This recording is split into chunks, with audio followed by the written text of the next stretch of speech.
এক দেশে ছিলেন এক অহংকারী রাজা। তিনি নিজের সম্পদ ও ক্ষমতা নিয়ে অত্যন্ত গর্ব করতেন। একদিন এক গরিব কৃষক রাজার কাছে এসে সাহায্য প্রার্থনা করলো। কৃষক বলল, মহারাজ, খরা আমার ফসল নষ্ট করেছে, আমাকে কিছু সাহায্য করুন। রাজা হেসে বললেন, তোমার দারিদ্র আমার জন্য কোনো বিষয় নয়, আমি কেবল রাজপ্রসাদের উন্নয়ন নিয়ে ভাবি।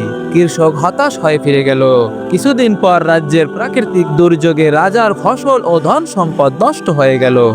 তিনি ঋণে জর্জরিত হয়ে সাহায্যের জন্য প্রজাদের কাছে আবেদন করলেন। তখন সেই কৃষক রাজাকে বলল, মহারাজ, আপনি যখন আমাকে সাহায্য করেননি তখনই বুঝেছিলাম সময়ের পরিবর্তন সবাইকে শেখায়। তবে আমি আপনাকে সাহায্য করব, কারণ মানুষের মধ্যে সহানুভূতি থাকা উচিত। রাজা লজ্জিত হয়ে কৃষকের কাছে ক্ষমা চাইলেন এবং জীবনের দাম সত্যিকারের সম্পর্ক ও সহমর্মিতায় রয়েছে তা উপলব্ধি করলেন।